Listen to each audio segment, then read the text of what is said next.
Life Group leaders. Dan here with Todd Roy. Todd came up into town yesterday. He's actually our regional campus pastor. The simplest way to say it, he is Eric Hodgen's boss, but he oversees 7 of the campuses here at Life Church, and we were able to sit down with him yesterday and have breakfast and chat a little bit. And he gave us an awesome story on perspective, and I want to just capture it on video because I know you couldn't be there and send it out to you. So Todd, can you just kind of explain to us what you were saying at breakfast and send it out? Absolutely.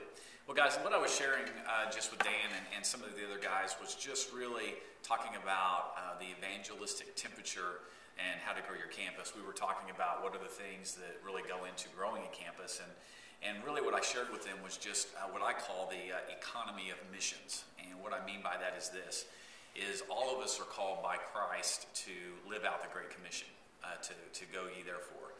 And there are those of us who would say that we're called to international missions. And I remember growing up, having those missionaries from the jungle and all that come to your church, and they share about what they're doing to reach those people.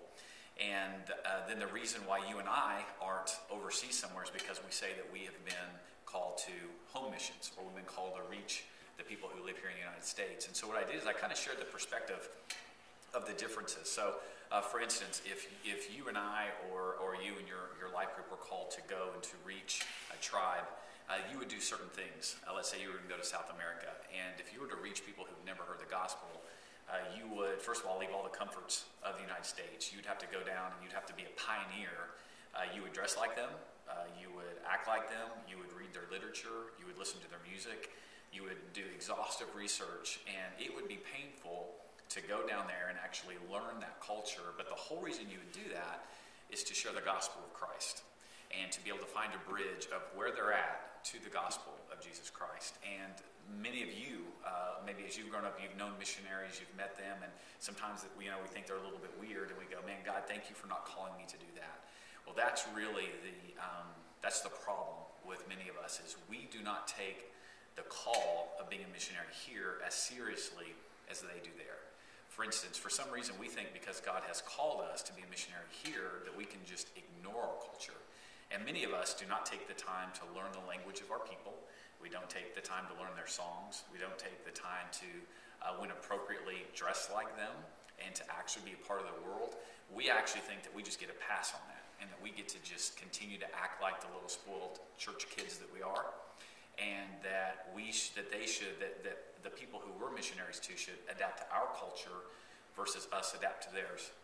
And a big thing of that is, Dan, honestly, is because a lot of us, like my neighbors, have the same color skin that I have. And so my assumption is that they have the same culture, and nothing could be further from the truth.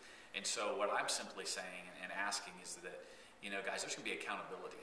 Could you imagine funding a missionary in a third world country and having them come back and saying they refuse to learn the language, they refuse to do what it takes? We would laugh at them. And God, there's going to be an accountability before God. And I believe the same is true for the church in America. So my statement, if I could sum it up in just one statement, would be this. Worship is eternal and missions is temporary. I'll say that again. Worship is eternal, missions is temporary. All of us as believers will have eternity to spend with God. We'll have eternity to sit around at the feet of Christ and just sing Kumbaya and love Him. However, there is a cosmic clock out there that is ticking, and missions and reaching the lost is a temporary endeavor. There's going to come a time when that clock goes zero that we can no longer take people with us to heaven. So my challenge for you guys is, are you being a worthy missionary? Have you taken the time to engage your culture? Many Christians have no lost people in their sphere of influence, and they do that intentionally. And I want to challenge you, don't just flip by MTV1 and MTV2. Man, stop and watch 16 and Pregnant. Learn your culture. Go out and buy magazines that's going to introduce you to the concepts, so that when you are building relationships with lost people at work, that you can engage them culturally relevant. It's important. We do it everywhere else, and we expect other missionaries to do it, but yet somehow we think that we get a pass on that. So, thanks, Todd. This is great.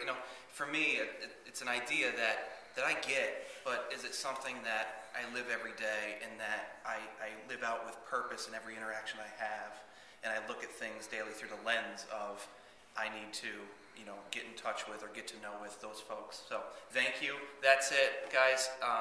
Chew on that a little bit. Great perspective.